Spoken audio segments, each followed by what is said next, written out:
The Lake Forest Podcast is supported by viewers, listeners, and businesses just like you. Looking for the best pool supplies? Look no further than Dohany's Pool Supplies. With a history dating back to 1967, this family-owned business offers everything families need to keep their pools clean and sparkling, from chemicals to equipment. Plus, customers enjoy free shipping on all orders. Visit Dohany's Pool Supplies today at doheny.com, DOHENY.com, to learn more. Forest Bluff Real Estate Team serves Illinois, Wisconsin, Lake Forest, and Lake Bluff. John Josephitis, Laura Lee Van Fleet, and of course Michelle Parnell. Get a free market analysis now at forestbluffrealestate.com.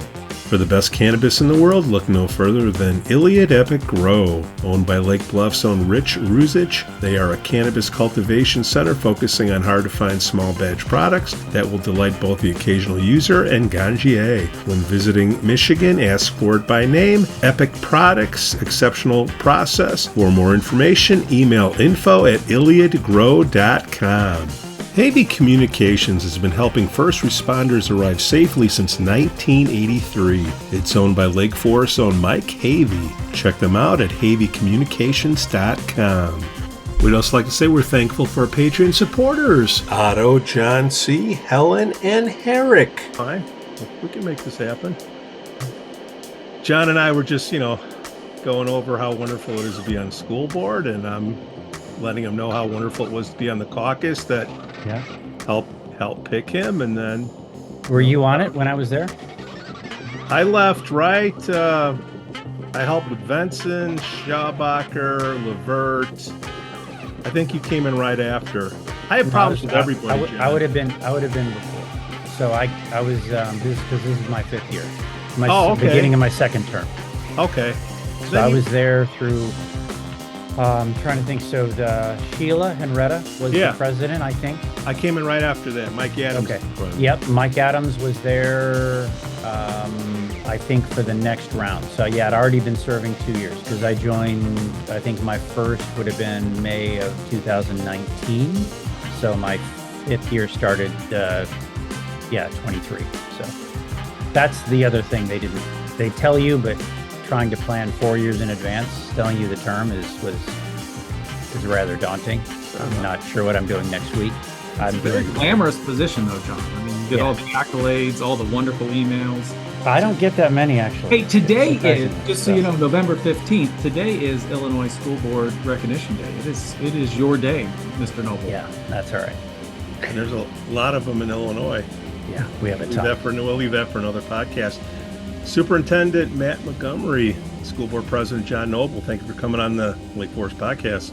My pleasure. For having us, sir. Yep. All right, so let's set the table here.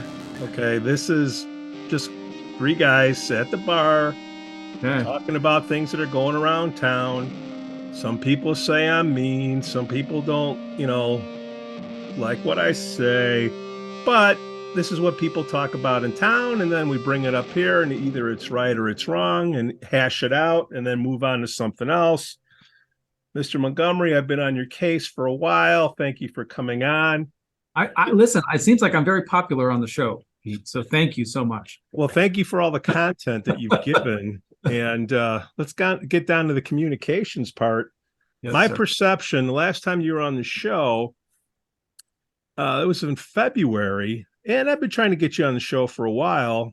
And for some reason, you wanted to come on in February. And for some reason, you want to come on now. And it just strikes me as using this platform to serve a purpose. Am I looking at it the wrong way, Dr. Montgomery? Pete, I don't know if you're like, I'm not going to tell you how you're looking at it, is whether it's right or wrong. I will tell you that in February, when I came on, I was on a road show to educate the community about the referendum. So it was a specific purpose. Right. The reason that we are reached out today is that we were getting requests from you and from the other podcast in town. And in the spirit of trying to be as accessible as possible, we're not going to go on the one podcast without the other. And since both of you were expressing interest, we decided with the board that we would come back on and talk to you. Okay. So Now, we are, and I will tell you, what the board is pushing themselves out more in the community and are more present than ever in response to a desire to make themselves more accessible. So that's another reason too. Things are changing a little bit now that we are post referendum, we're post strategic plan, post metrics. A lot of things have happened since April of 21 that have taken a great deal of bandwidth on all members. And I think that what we heard was when we were communicating at a very high level during the education process of the referendum, people seem to like that level of communication. So we've really been thinking through how do we maintain that outreach to answer questions, even the tough ones, and then people can decide whether they like it or not. fair enough. I would say one step further, Pete, we were basically really as a board trying to figure out how to communicate specifics of what's actually happening, because when you get down to it from a board perspective, and I know you've been to listen to a few meetings as well as the city meetings, they're pretty darn boring. There's not a lot happening, and we're going through a lot the of comments are regulatory great stuff. I know. But the idea of basically getting the right information out in terms of what's actually happening, if someone tries to go on the website, tries to dig through information, it is awfully difficult to find because there's an immense amount of information. So trying to organize that in a way so it's digestible. But I think from a 10,000 foot view, from the board perspective, we view that if we can get information out there to the public and have them educated about it, we can have better input and better understanding of what their desires are. We have a ton of contact, obviously, with the students and the parents. Okay, so that's 4,000 people. We're missing, 16, 17, 20,000 people that maybe don't have kids in the system. They're there. So how do we get to them? And I think, as Matt said, this is one of those avenues from your podcast, other podcasts, reporters, other things that effectively allow the information to get out versus having the perception to be that we're trying to hide anything. Because again, this is not my full-time job. I get paid exactly zero, as well as do all the board members. And you know that, and all the committee members in City of Lake Forest. So the idea of what we're doing in Lake Forest, Lake Bluff, in terms of serving the communities, that is really our focus. And so the idea is, how do we share that information out so more people can understand it? And then when they want to contribute and have questions, ask questions, input, come up with other ideas, we're creating at least a framework to allow that to happen, versus it just being this perception that, no, I don't want to listen, or the only time you come to us is when you've got a problem. And that's usually not great, because our solution inevitably will not be specific to that single problem. It usually is looking at it more holistically. And the guy sitting at the bar being poured a draft is saying, hey man, the tax bill is going to come out pretty soon, and some people are going to get pissed, and you got to get in front of this, right? So that there's that's happening too. I guess, it's not, we didn't hide anything.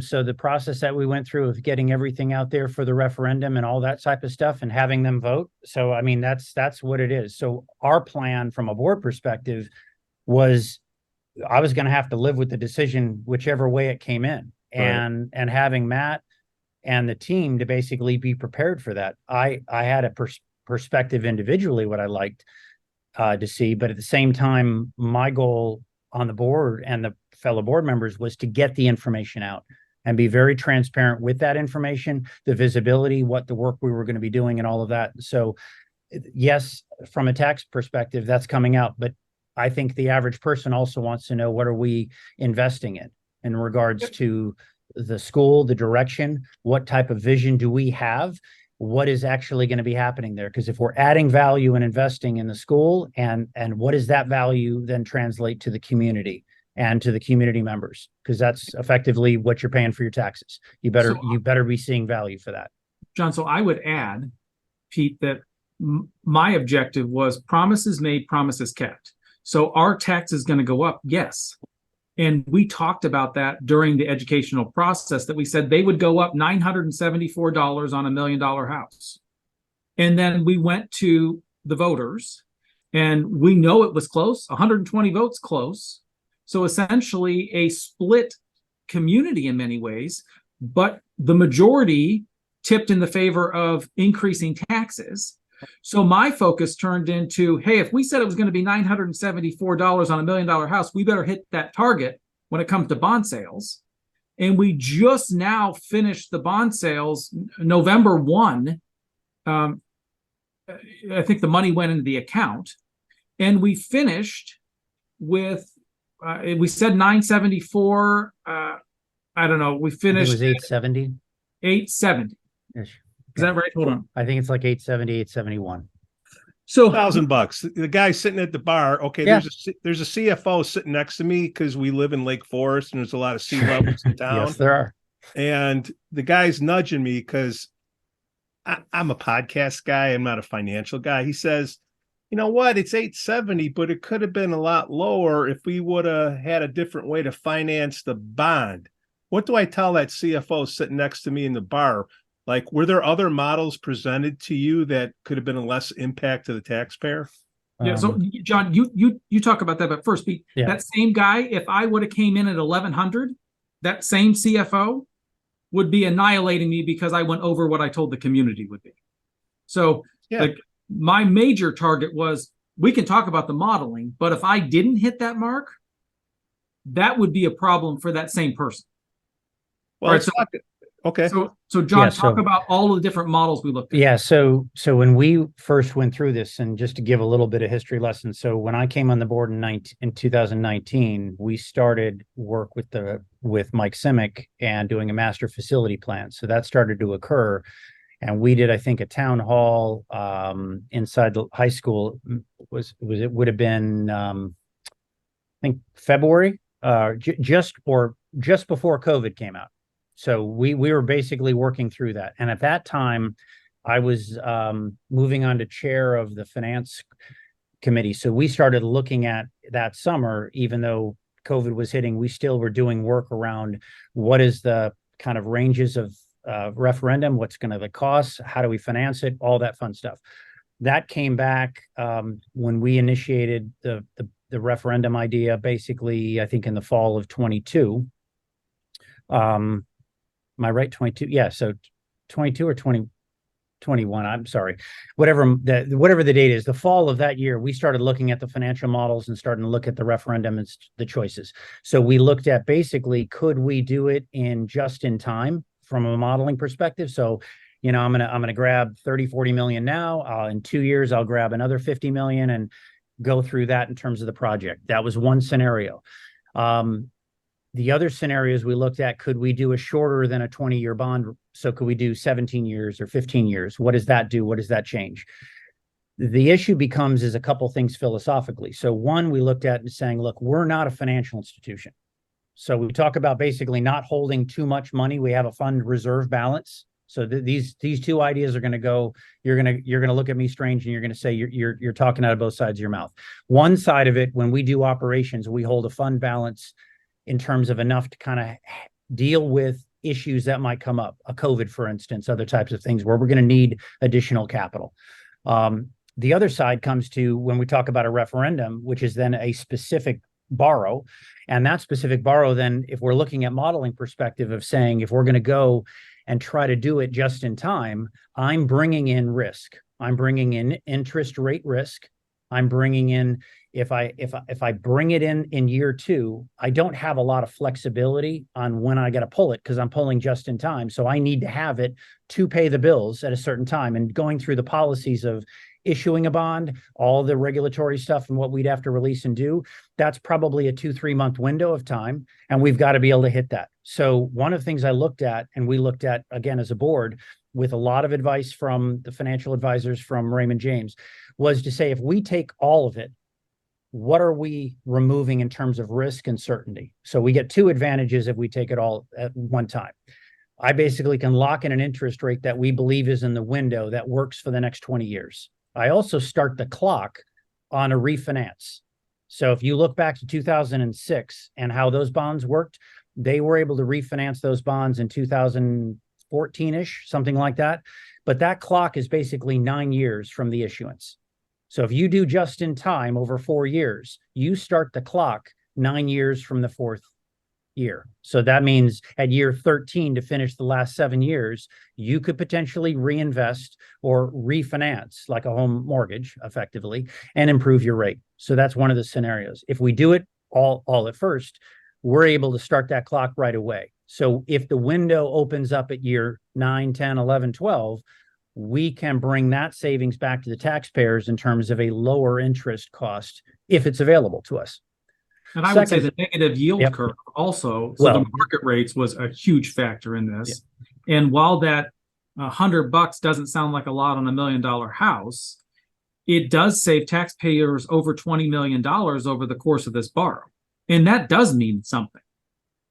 Well, I'm trying to go through, like I said, I'm just a podcaster, and I can hear the people hitting fast forward on the explanations here. You asked the question. I know I did. They're not easy answers. Yeah, I know. I hear you. I hear you. Welcome to the world. Yes or no? Was there another model presented to you that could have been a lower impact to the taxpayer? I'm guessing there was. Yes. No. But it was riskier. Is that what you're saying? Yes, but because the numbers are not exact. So you're working off of a model, and here's a good example. So I assume you have had a mortgage at some time in your lifetime. Yeah. What do? They say you could do a 15-year mortgage, right? Not a 30-year mortgage. You say all that interest, but what's your house payment? It's like double. So can you actually afford it? So yes, there are models. We could have done a 5-year loan, and the taxes would have been basically 5 times as much. And only 5 years, and then you're done. No taxpayer would want that. And part of the rationale and the risk that you want to think about it is these assets aren't yours. If you choose that on the house and you choose to do your double payment and do all that stuff and reduce that, you actually pocket that money. In a community, in a larger asset, we think about like a utility. I want to smooth it over the life. Again, remove risk, simplify the formula for the taxpayers so that taxpayers are equally contributing over the life of 20 years to the value of that assets that's happening in the community. And so that's what we told the community. Yeah. And that's what we advertised in terms of what it was going to be in terms of the numbers and the dollar and the taxes impact. And so honoring that promise and honoring that sales pitch, if you will, that's what we were focused on doing versus trying to do a bait and switch and then having to justify, hey, I could save you a few extra dollars or this or that. But when the taxpayer does not realize the actual value in terms of their pocket, yes, they're contributing, but they're not getting to own that asset. They're living through that asset. And so how do we make that asset the most valuable for the entire community? And that really was the fundamental guidelines for us, and the removal of the risk and giving us then financial options that we could move forward with. Question asked, question answered. Moving along in February, okay, we had the vote, passed less than 100. Let's talk optics here, because I was beefing like Superintendent Montgomery knows. Here's what I saw. Okay, you would have a school board meeting, and then you would have a library aide going up that just got their job cut. You would have a teacher aide getting their job cut. And then, John, you give superintendent a raise and the administrators a raise after the referendum passes. Maybe it was already planned. I don't know, but it's all coming out at once. And I'm like, hey, wait a minute. This is great information I would have liked to know before I voted. Yeah. Am I looking at this wrong, John? Yeah, so yes, John, you are. A couple of things. So go ahead, Matt. Yeah, I'll finish. You do the stuff about my contract because I shouldn't be talking about that. One, it's 120 votes. Stop saying less than 100, Pete. 120. Okay. Let's not get lost in the details, but it's important to me. Okay. Two, that's an objective detail, but continue. It's pertinent from my lens because I was counting every single one. So the other thing I'll tell you is that the library stuff, that's not John. That's a 67 issue. So it is, I understand what you're saying, that they all get mixed together, but don't forget, I have the pleasure of serving 2 boards. So I'll take a pause there. Now, John, you talk some more. Yeah. So again, I'm watching over 115. So the library aides, all that fun stuff. I have friends within that conversation. That's all district 67. So K through 8, Lake And I'll Forest, talk about that, EPM. but you keep talking. I'll come back. But when we talk about what happened, so there's two aspects to this that from the calendar perspective. So we began the referendum discussion. We also initiated with Matt, and the board initiated, both boards initiated this, a redo of his contract. So that was us initiating to want to do that. Same thing in regards to looking at the admin salaries. That is a March, April thing of every single year. That happens every time. So yes, optics terrible. And we had that discussion in the board meeting. But again, from my perspective, I'm not trying to do anything politically. We're trying to do things that follow what we're supposed to do as a board. So yes, I knew it wouldn't necessarily land great on us, but at the same time, it was stuff we needed to do. So specific to Matt, the idea from the board's perspective is because we did not know how this was going to land, yes or no. And the work that was going to need to happen, regardless of it passing or not passing, was going to be significant.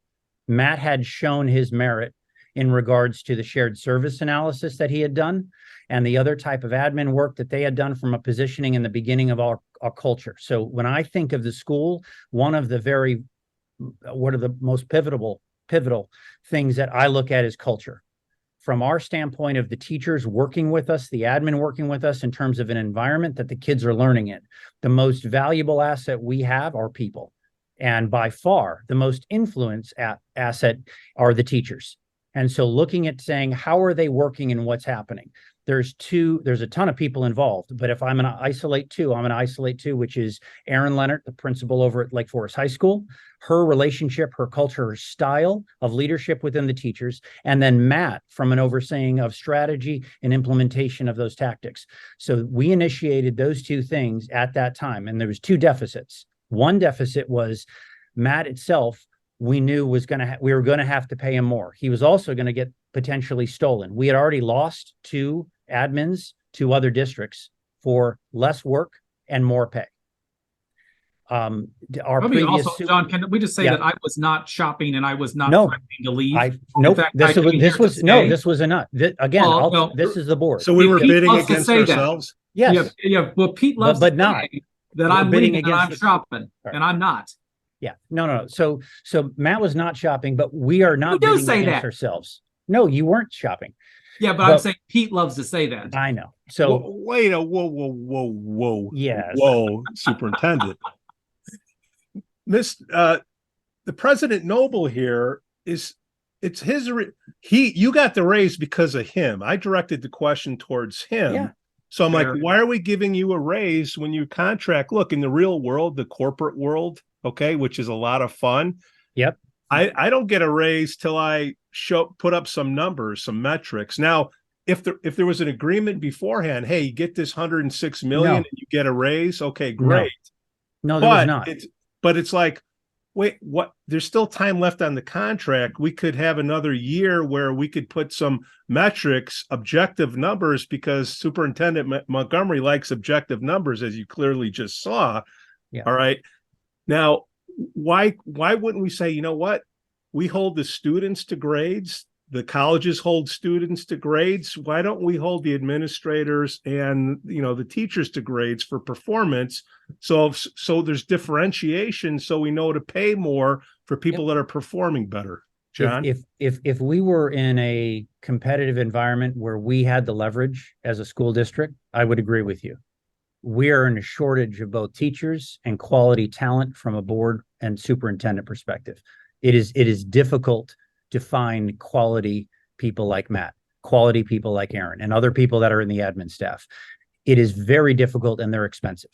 And so one of the threats is that if we run his contract out, like you're saying, in the third year of that contract, we'd be negotiating second year of the contract as it finishes. That whole third year, you'd effectively be negotiating the next year. The way the teachers work and the way that, or I should say the admin works, is that in the fall of that year, when you'd be finishing up next summer, those are when the interviews are happening. So if we have not placed a contract in front of him prior to that fall, we are then working against ourselves to negotiate a new deal after year 3. At the same time, he is out interviewing. So two scenarios happen. let's say he decides to go. We don't offer him enough. We're not competitive enough. Okay, too bad, we lose him. We lost more than that. We lost everything we're trying to do directionally as a board from a standpoint of improving. So investment and growth kind of go together.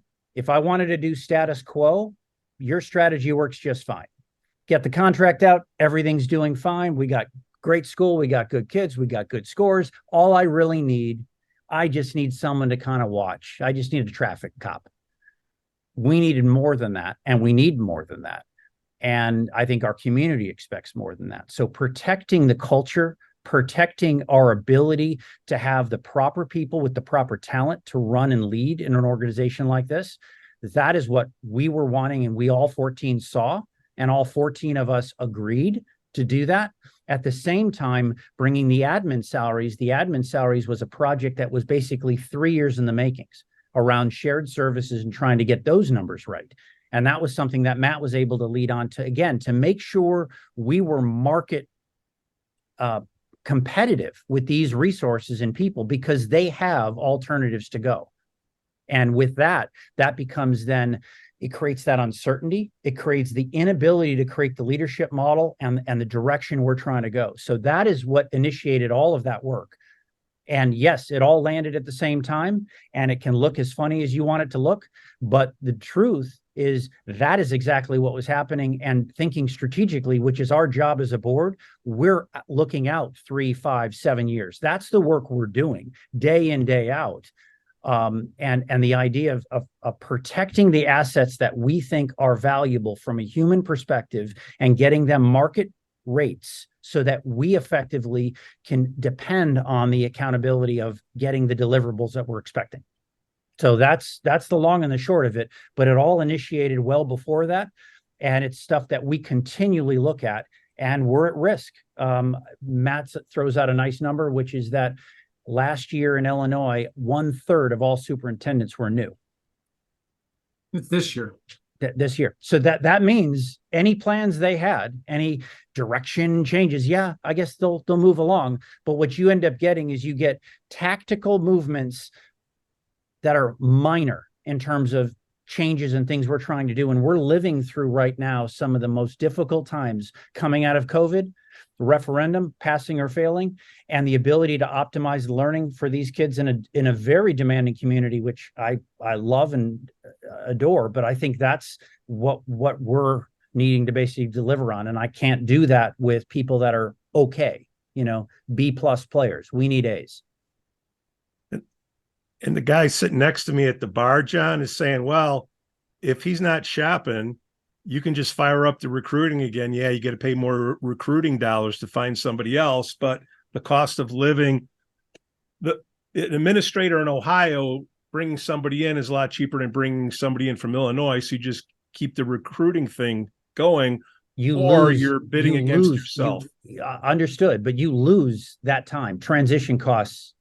If let's say, you step out of your business, yeah, in the musician world, right, you go find another bass guy and he can a good one, just walk in and go, right?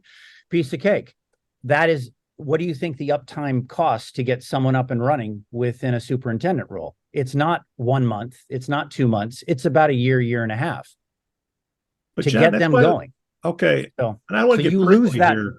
What? I don't want to get prickly here. Go ahead. But you're the school board guy. If you have a good system in place, it should be plug and play, right?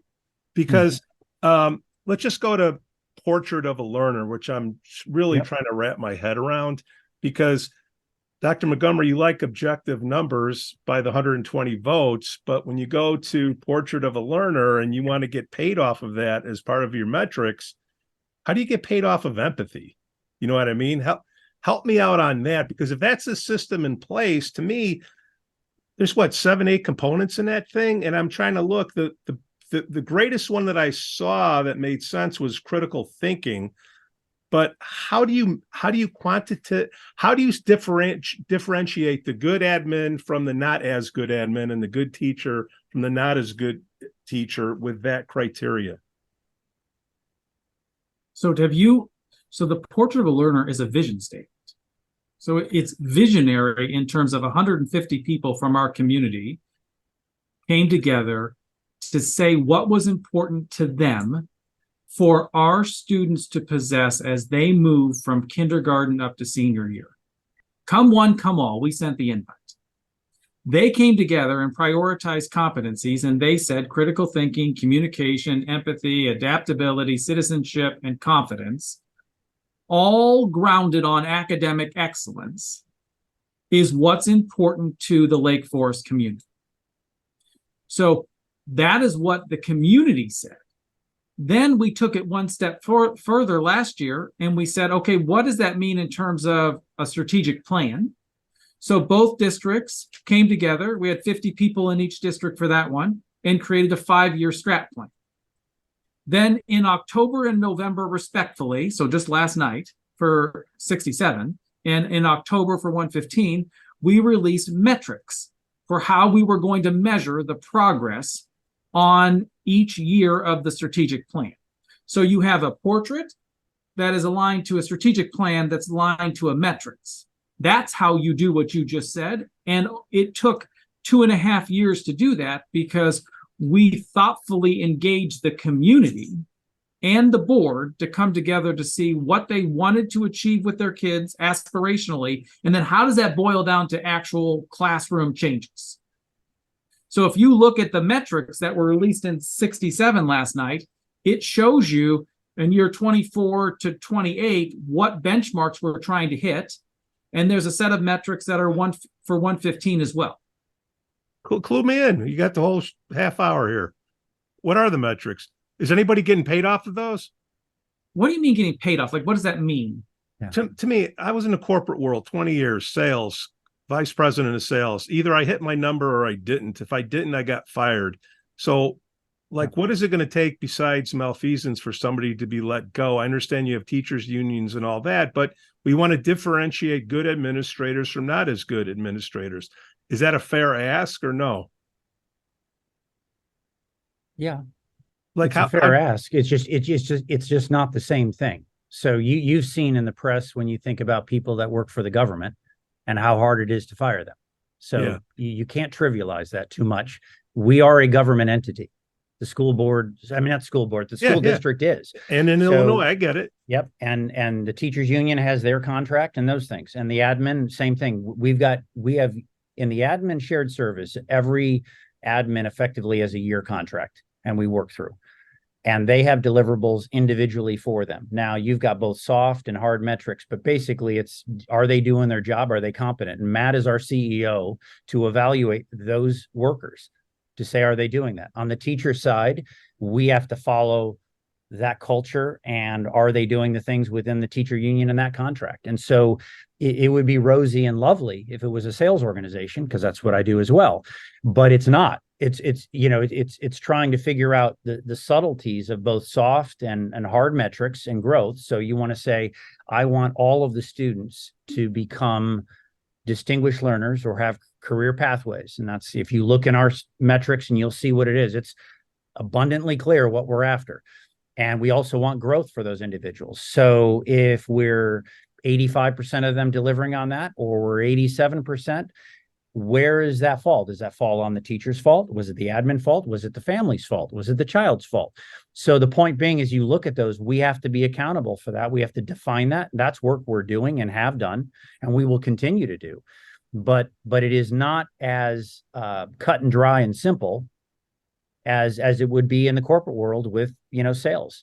Yeah, so there's not widgets. And I think that's what makes it a little bit more challenging. I'm running a public institution, not a private institution. I can't be I don't have something to count of like, we hit this sales point, we made this much product. We're dealing with human capital, which I think takes a different lens. And this has been proven over and over. Like, Bill Gates got into education because he thought he would fix it with all of his money, and then he pulled out of education. So there is, and let's not get lost, but just know that this is a public sector world instead of a private sector world, and we are growing children, not pick your product. I'm not selling potato chips. and this could be like a bigger issue, but this is where people are scratching their head. The kids are held accountable to grades, right? They're held accountable to a test to differentiate to go into another school. Let's just take critical thinking, okay? When I took the LSAT, there's a critical thinking piece to it that you could get a score to it. Why can't we hold teachers accountable to, hey, what did they get? What was their competency on critical thinking to take a test? And I think I heard you here. I don't want to give you another question on top of a question, Matt, but I've heard you say, hey, we don't want to teach people to a test, teach to the test. But that's what life is. I mean, if you want to be a lawyer, you got to pass the bar. If you want to be a doctor, you got to pass the exams. Okay. What if critical thinking is a part of the portrait of the learner, why can't we have an objective data point to test to that? So I think teaching to the test is an elusive statement, because what I want is to give them the core skills that they need that they will do well on a test. Because there are some schools that are solely test prep schools, and I think that you lose the overarching objective of what education is and educating the whole child. And if we just do drill and kill on can we increase our scores on the SAT or the ACT, we're missing out on a whole bunch of other things that are really important for overall well-being. And I would argue that we have seen historically people who are really good at that test not be able to survive in the real world. So education is much more than that. I think, Pete, it has to be a blend of both things. We have to give them the skills that they need to be successful on these tests. And if we're not hitting the mark, and in some ways we're not right now, because we want to be number one. So what mechanisms do we need to change to do that? We're having both conversations at the same time. At the same time, on the other hand, we're trying to say, what is success? So how do we as a community define success? Is it a perfect ACT? Is it getting into an Ivy? Is it getting a college degree? Is it getting a job after college? Is it being overall happy with your life, whatever pathways you choose? What if you don't choose college? Do we have ways to support you? It's not one data point. I'm looking for a data point. Like if you're going to get a raise, how do we know as a taxpayer, how do we know that we should give you a raise based on what? Something came out last night. Okay, I missed it. Mea culpa.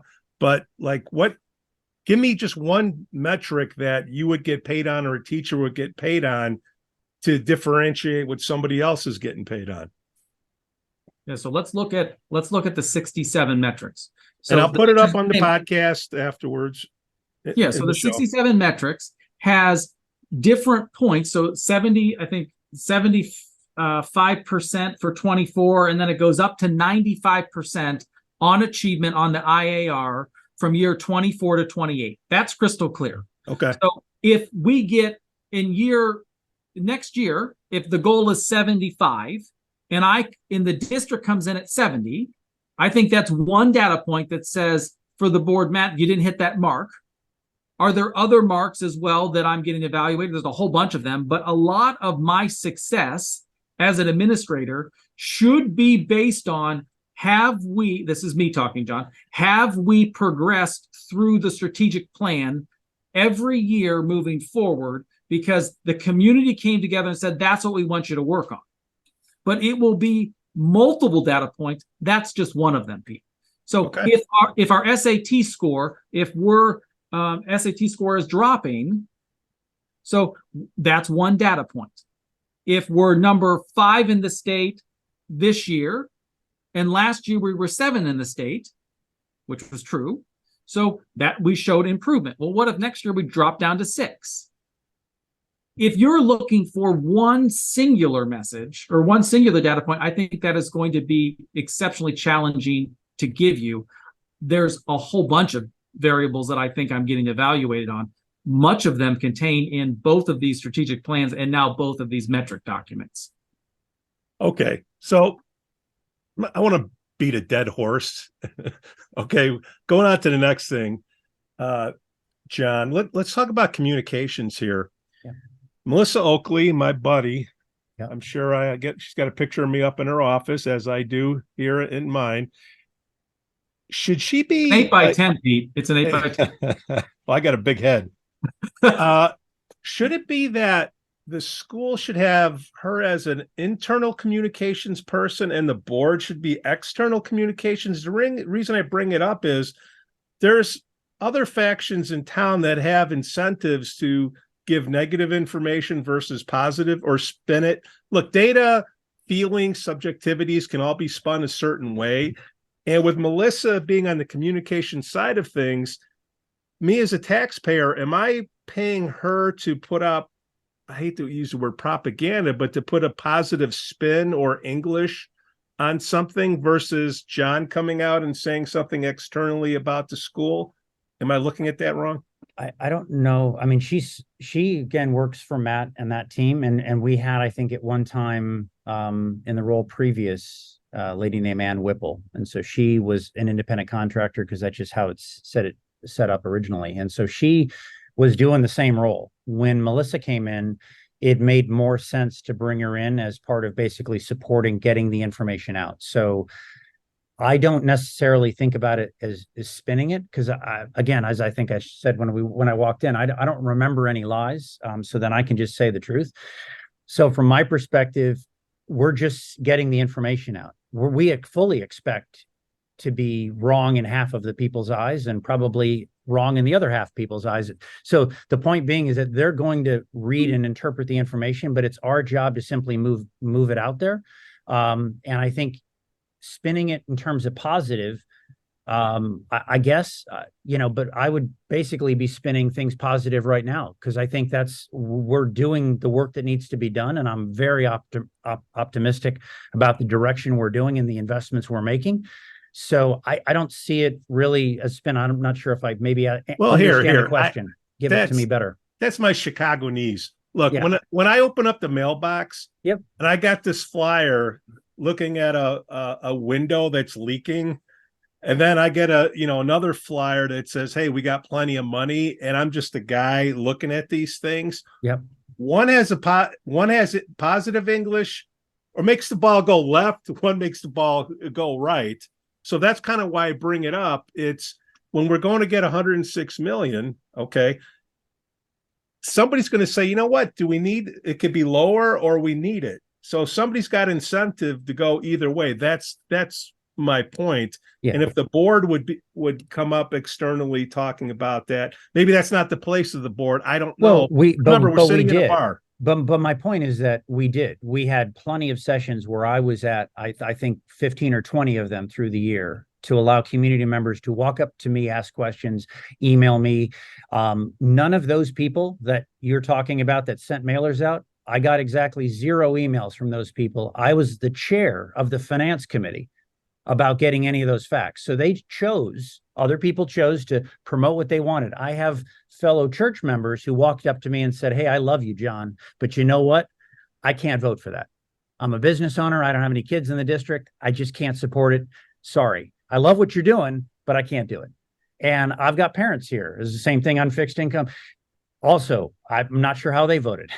But the point being is that that's why it went out to a referendum and to a vote. And I was very comfortable to live with how that worked. But getting the information out and sharing the simple facts. If you did a tour through the building and you saw the bathrooms and saw the other stuff going on, there were investments that were not made for a variety of reasons. You go back to the Great Recession in 2008, we had some contracts with unions and some of the other things that were not tied to inflation.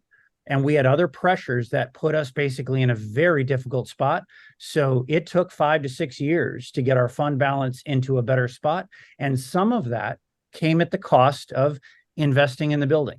Now, not to the tune of 105, but I'll tell you at least $20-30 million did not get put in place. And the attitude is that they knew work would have to be done. And at some point, they were going to go to the public for the referendum. And the idea was we still needed to get our financial house in order. And so those two things kind of happened during that time. And from my perspective is I am honoring the role I'm supposed to be doing. And the 7 board members, as we look at that information with the admin and work as a team to really figure things out and where we are, I have that information. I have those answers. People that are promoting another theme, I can tell you, I don't get a lot of emails from them about, hey, what's this, what's that? They're promoting a very single perspective, and I get it. They don't want to pay more taxes. I understand it. I got it. I can appreciate it. But at the same time, there are things that we are needed to do and committed to do, and that was the information going out. I think to build on your conversation about should the board be talking more, the board being on these panels during the referendum education was well received. And that's why that's why it's not just me on this call with you. That's why John is with me. That's why John and Annie have done 3 community coffees. And that's why you're seeing them at more events. We are trying to push the board out because they want to be out and about and to be able to answer questions. You should ask them the tough questions as your elected officials. As evidence of John being with me today, like that, yep, as evidence of 30 people being with John and Annie at Gorton last week. Like that's what we're trying to do. Yeah. Alex Levert was at an APT meeting today. Like we are trying very hard to support the board. The administration is supporting the board's wishes of getting out and being able to answer the questions that the community has.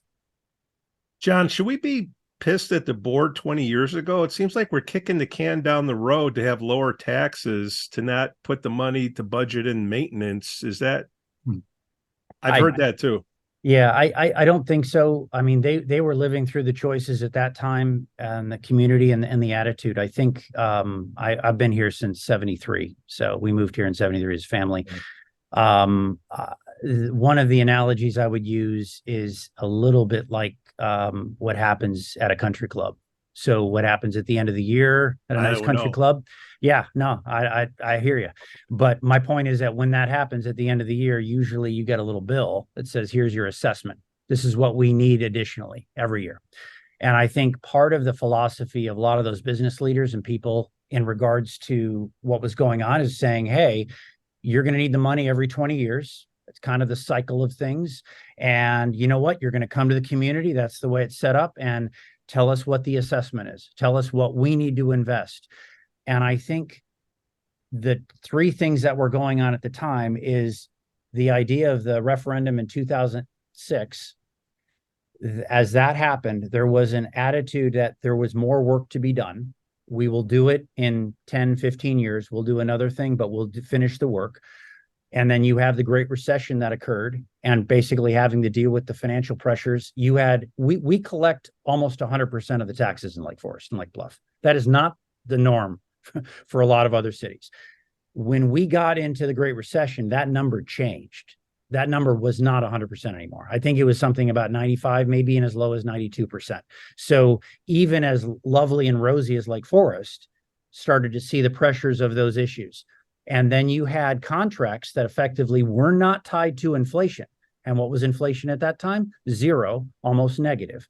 So you put a tremendous amount of pressure on an institution that effectively is very low recourse of getting funds.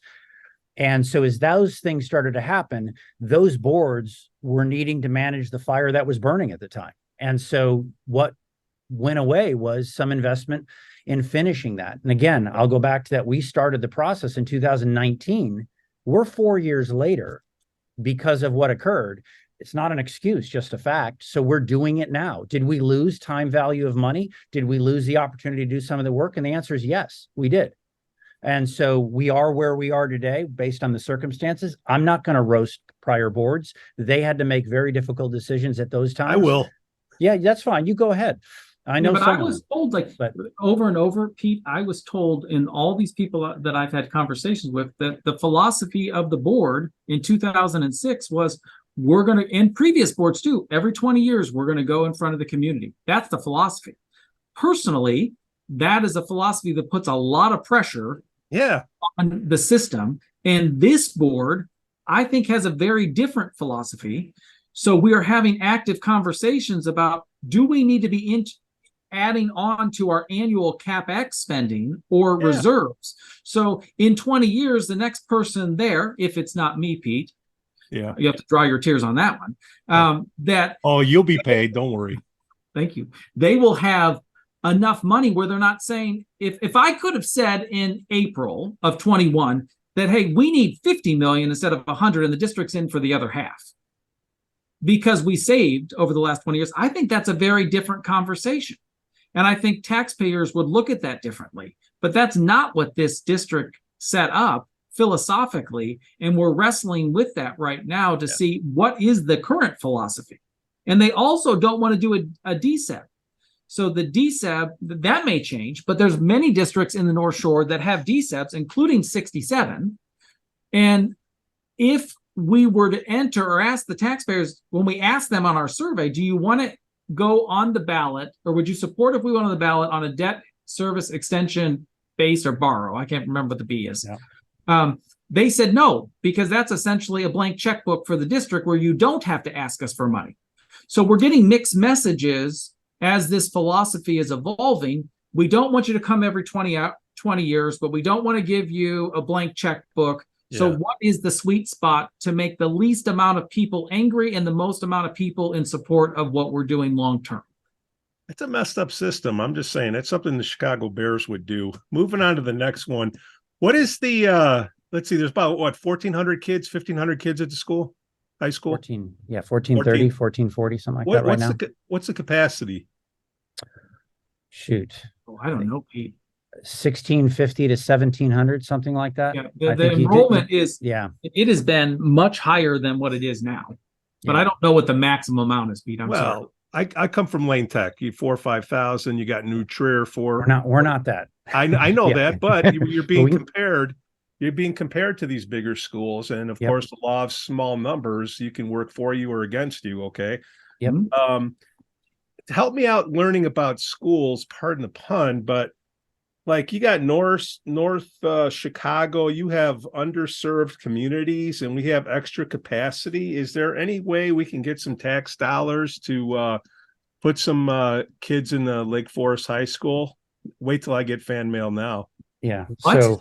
So there's God, you take that one. Yeah. So I've asked this question. Here's the problem: is if you open up the ability for anybody to pay and come in, you open up for everybody, which means whatever the circumstances of that child, you must take them.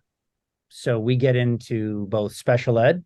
We have students that cost us potentially $100,000, $150,000 per year for that one child. We get roughly maybe $20,000, $30,000 back from the state. Yeah. It's our obligation as a community to educate these children. So that's the way the laws are set up. But I would just, we can't cherry pick. It's our job to educate all students. That's right. And so the point is that when you open up, and we've looked at those laws basically become that I cannot say, you know what, we've got room for another 100 kids. We could let 100 kids like Loyola and just pay tuition and come on in and do that. Because basically we, as a public school outside of our committed district, we can't discriminate against the individual coming in. And so the challenge is that could put the community at risk to basically having to fund a higher number, because there's no certainty. It's not like it's a windfall of funds. And there's another idea we talked about is in hybrid and that type of a learning environment was, could you create environments where you could use our teachers, our classes, and educate kids in other buildings and other things, bringing kind of our resources. So your instance of in North Chicago, maybe you've got 2 kids that are in a calc class. You know, how could you help them?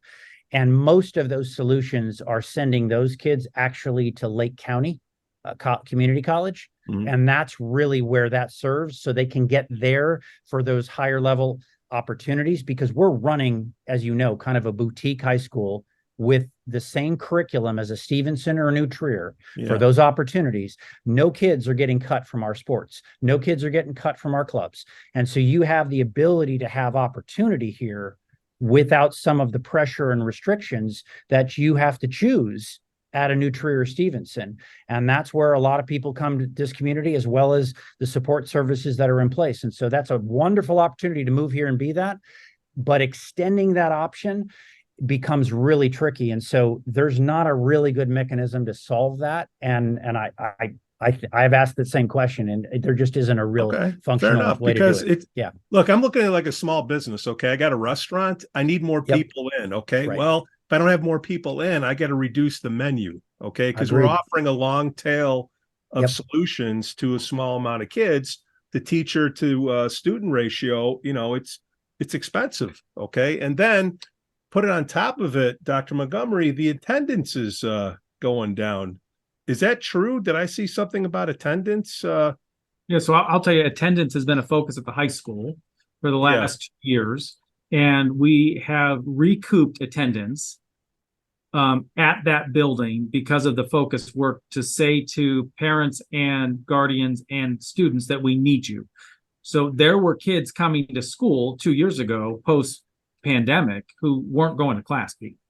So we have championed with Dr. Lennart and the faculty to try to get them into class, and now they're showing up. But I will tell you that in 67, one of the buildings didn't get the highest rating that they should have academically, because we had parents or guardians have students who were absent greater than 10% of the school year, which is greater than 17.6 days. So we are outpacing at the high school right now, and we're going to turn our focus now to 67. We are outpacing attendance issues nationwide because of that laser focus. Something weird happened. When kids were virtual across the country, getting them to come back has not been an easy task. And that's the same thing for parents and guardians too. Well, and teachers to make the classes more engaging, I've heard. I don't know. 2 or 3 things, guys, and we'll let you off the hot seat here. Get kids to school. I'm sitting in line like 8 o'clock and 3 o'clock on Deer Path, and do it, Pete. Go a different way. There's this damn traffic jam, and I start, sticking my snout into things, and Mike. When I was a kid, I took the school bus, and I asked parents around, like, why don't your kids take the school bus? Number one issue was, you have to pay for it now. If we got a referendum, I know it's for 115, but still, why won't we cover school bus fees for parents? Because the kids that need to take a school bus and not get dropped off in their Mercedes, they might need the help, and we can get less traffic on Deer Path. What happened? Yeah, so remember that these are completely separate budgets. So when you, but it's one road, and I understand that, and we can widen the road. Maybe that's not going to happen either. But I want to be careful, because I think this is easy for people to do. Well, you got $105.7 million. Now you shouldn't pay for busing. And the community voted for the referendum, but they are separate budgets. So I can't take money from the 115 budget and move it over to 67. Both buses, like both districts, are charging for buses. We have been slowly reducing the cost. Yeah. I think the bigger issue, Pete, is people don't want their kids on buses. Well, that is a trend in high achieving districts, which means districts that are often have more resources. More parents are able to drive their kids to school. If we offered free busing, would we see a decline in traffic? Maybe, but to what degree is my question. Well, and the number two thing, the boards have been trying to minimize that cost, but acknowledging that the amount that we're charging is not covering buses. And people are going to say, hey, you got that money sitting in the bank account and you're going to have a surplus from the interest. What are you going to do with that? I don't want to get into that because they'll get us another half an hour. But I mean, these are things that I'm pointing at John, not at Matt. Matt's going to get a paycheck somewhere. I don't know where it is, but he's going to get another paycheck. I'm dealing with John right now. So the school bus, like, when did that get cut out, John? Do you know? I don't ever even being here. We always paid. It's always been another fee. Yeah. And so the other thing that's with that we communicate to parents, because even in this community, we have parents that can't afford it. Yeah. And so we do have abilities through sports fees and other types of things. We've tried to keep them down and low. But at the same time, we do and we will fund parents and families that are in need, and we make that available to them so they can understand and subsidize that where that's needed. The bigger philosophy thing, I think, in the high school too, is the kids want to drive, or they're going to park at the city and walk over. And you're still running a number of buses. And I mean, I've had to pick up my daughter, and just the schedules and what they're doing. So, the DPM one is just, I think the simple answer is you just go a different way. And I've gone the wrong way numerous times, and I'm Put stuck. Wi-Fi on the bus. They'll take care of it. Done. So I think it's the philosophy as parents and families. Yeah. Honestly, it's just, but we've always paid, I think, even from me as a kid from in the 70s and 80s. Yeah. Okay. So a couple of things to add. The board philosophy, I think, was 50 of the parents pay 50% and the board pays 50%. We worked with the city, I think the first year and the second year I was here, to try to figure out how to make that traffic better. They were wonderful partners. We've been trying to continue to figure out a way, without widening the road, how can we make it better for our community? And it continues to be a problem. Two things.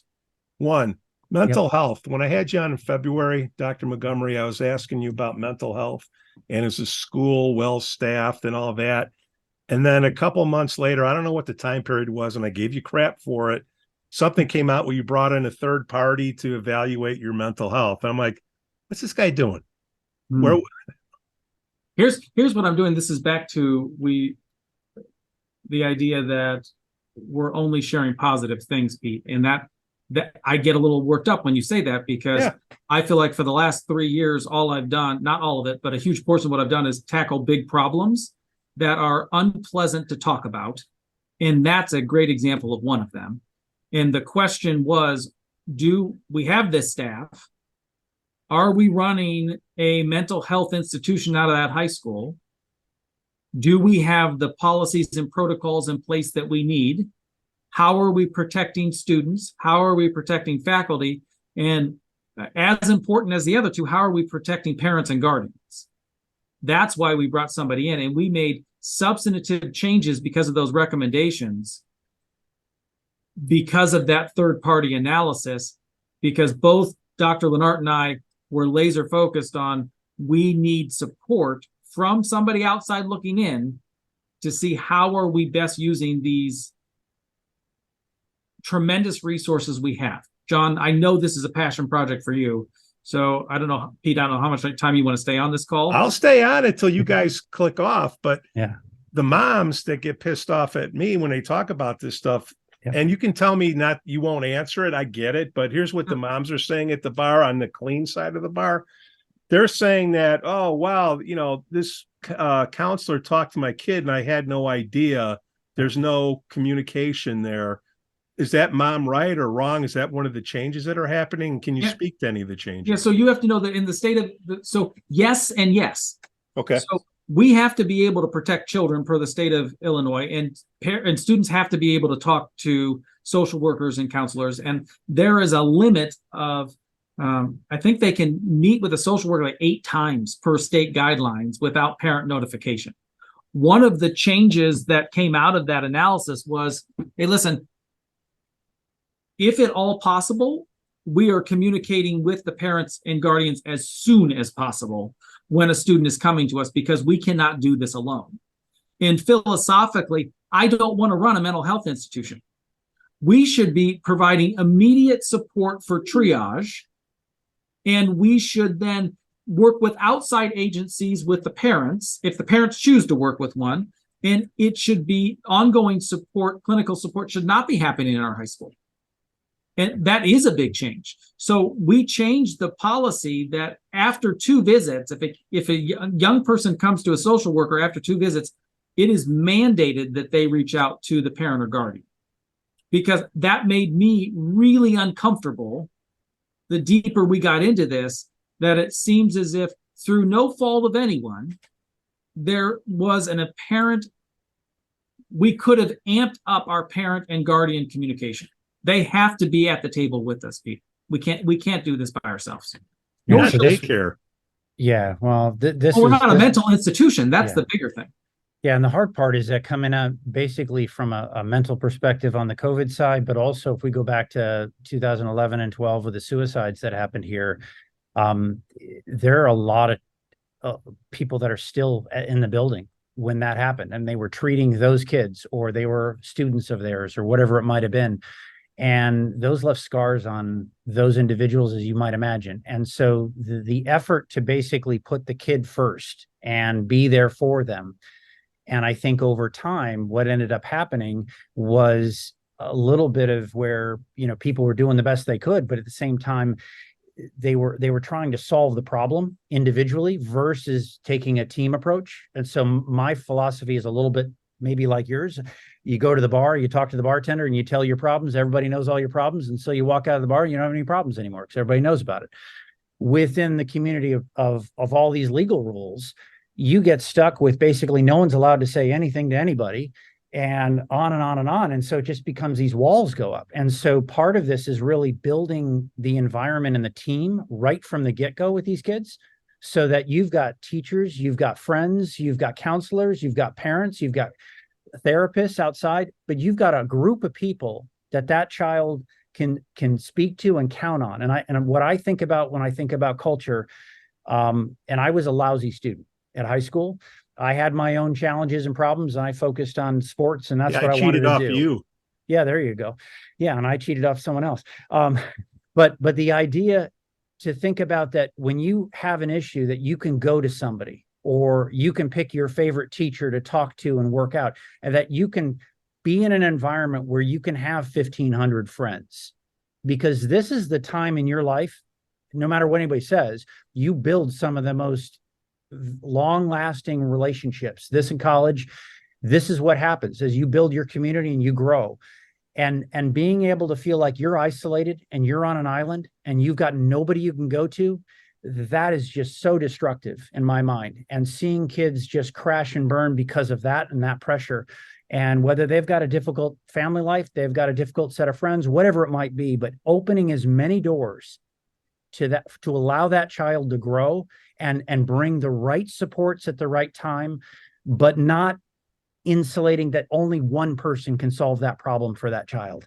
And if that's who they think, that to me. And so this philosophy, this report, this analysis really uncovered things that were, not want to say done on purpose. They weren't. They just things that could be done more efficiently and bring more people to the table for that child. And that's what's happened. And that was something we, as a board, and Matt and the admin, absolutely signed up to go look at and investigate.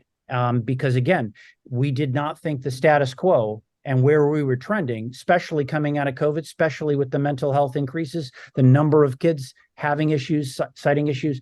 And so this is something we've been tackling right from the get-go. And you talk about, the report also said, Pete, a whole bunch of good things we're doing. So I don't want to not acknowledge that. But there was also a whole bunch will do that. We can do. Yes, absolutely. Nice, Pete, please. There's a whole bunch of other things that we needed to work on. But I walked in with Dr. Lenart to a staff who had a string of suicides. They lived through losing children. And the suicide rate across the country is not decreasing. So this is an exceptionally serious matter.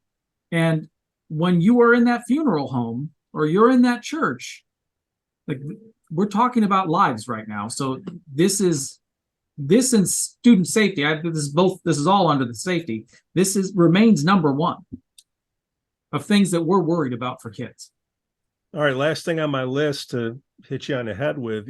Dr. Montgomery sent an email out this morning. Unfortunate problem with 67. You want to address it? I want to address that. This goes back to willing to tackle the hard problems. Yeah. And to be as transparent as we can be with the community.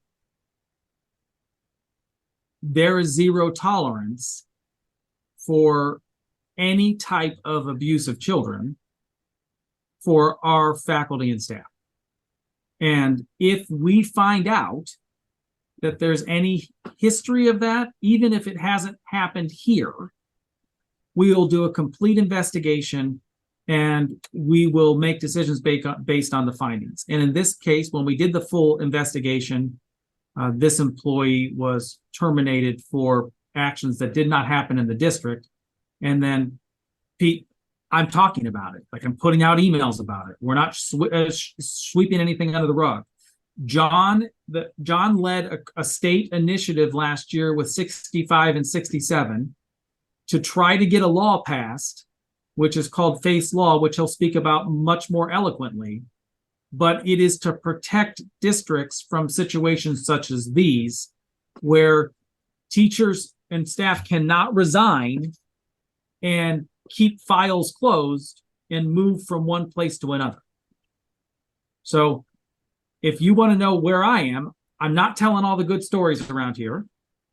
We're tackling the difficult problems. And if I find out or get wind that there is any question in this area of grooming, we are going to investigate it swiftly and take extreme actions if it's substantiated. So if we do a background check, we can't find out if the teacher was grooming, or is this like a recruiting issue too? Like, what's the... At that time, you couldn't. Yeah. So this is lovely. Yeah. So, so John, you should talk about Face Law. So, I don't want you talking about 67 stuff. Let me. No. Yeah. So 1920, this came up with, as we looked backwards in terms of seeing what was happening. 1920? No, 2019, 2020. Okay. Got it. And so one of the things I didn't know either. Yeah, we were looking at a law in Michigan, and the law in Michigan allowed, if there was an accusation or an issue, to actually hold that in the file but make it visible, allow it also to get down to the state. So ISB, from a licensure perspective, could also have that information, because what was happening is that teachers or admin or anybody, they could lock it in their employment file and privacy laws wouldn't let you see it. So you do the background check. But unless you were criminally accused or charged or something happened, there'd be no visibility to that information. So what would happen is you get accused of something and it would go into your discussion and say, you know what I'm going to do is I'm going to retire right now. And they would retire, lock it, and then no other district could find it. So the grooming laws and Face Law, it took us about a year and a half, 2 years. We worked with a couple different organizations, and we basically crafted language to basically say, look, and the teacher union supported us because they don't want jerks running around in their union that are acting bad. And we got the superintendents and the state folks. And so this was led by a Congressman Mussman out of Northbrook area.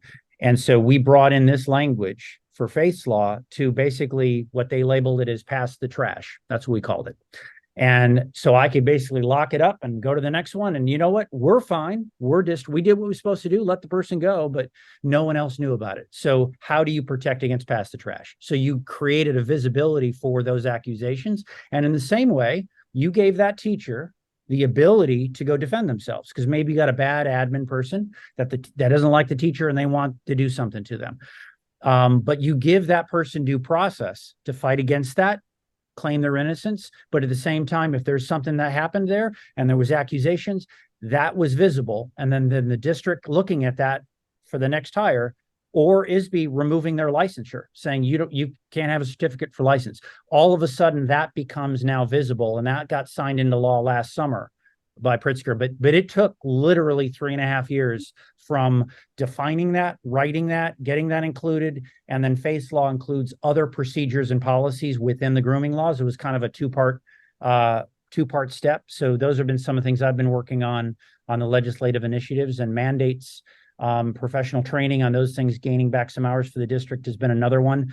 But those were things that we felt we should lead on and do. We had direct instances of seeing some things that had happened in the past and saying, we need to fix this. I'll tell you, that was one of them. So in this situation, our recruiting and vetting efforts, we're stringent on every level we can. We're HR screening all the candidates. We do fingerprints, we do background checks, we do state police, FBI, sex offender registry, all of that stuff, Pete. Nothing would have been flagged in this situation. That's why Face Law is so important. And without a tip, we would have never known. So in that email that I sent out this morning, I showed, like, there was at the end, like, here's where, if you know anything about anything, this situation or other, we want to know, because this is not acceptable anywhere, but especially not here. On the 115 side, and this is it. Yep.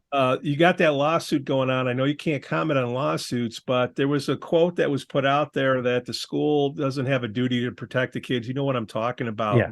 Mm-hmm. Mom and dad sees that and like, what WTF? What? Yeah. How do we address that, John or Matt? Yeah. Well, yeah. Simple. I'll start and let you finish, Matt. But I think this was from a teacher back in late 80s.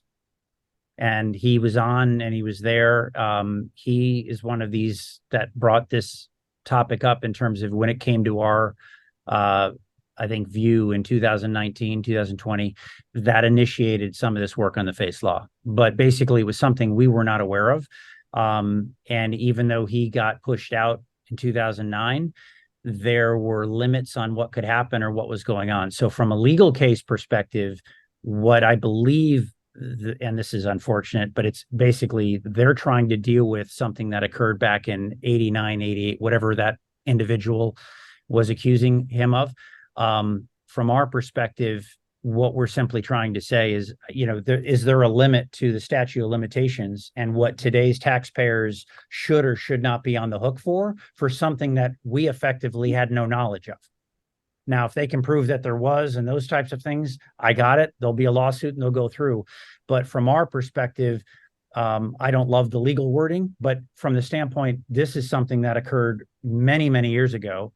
We've made substantive changes in terms of our policies, our hiring, and what the culture is at the school. And as Matt just eloquently talked about, there is a zero tolerance for this, and we have a very thorough process. So from this standpoint, just it's something of that, and the lawyers and the insurance companies, they're the ones in court doing this type of stuff in terms of fighting it or justifying it is really out of our purview in regards to that. I'm kind of a witness to what is happening effectively. Matt, anything else? Yeah, so a couple of things. This is a legal strategy. It doesn't represent our values. You're seeing our values play out real time, Pete, with the communication I sent out this morning. At the same time, we have a duty to protect today's taxpayers and do complete due diligence through the legal avenues. But our values are that we have an implicit commitment to protect our students. And any type of thing that is being put out that is saying different from that, all I would say is look at what happened today. That's where we stand on this issue. Fair enough. I wish it didn't, Pete, but it certainly puts the slam dunk on this is my position on this issue. Well, you really cut down on my content for the next few months, guys. I don't believe that, Pete. You love me too much. I'll find something. No, I mean, hey, we Joe Weiss just showed up. Missed it by that much. Yeah. You missed it by that much. No, guys, I mean, look, you guys get a lot of crap. I get a lot of crap, especially on the politics side, and I get stuff wrong all the time. And you know what? I'm going to get flamed for not being harder on you guys. I'm like, look, this is what I hear. I brought it up, asked, answered, move on to something else. So I respect that, Dr. Montgomery, John Noble. Thank you for coming on. We'd also like to say we're thankful for our Patreon supporters, Otto, John C., Helen, and Herrick.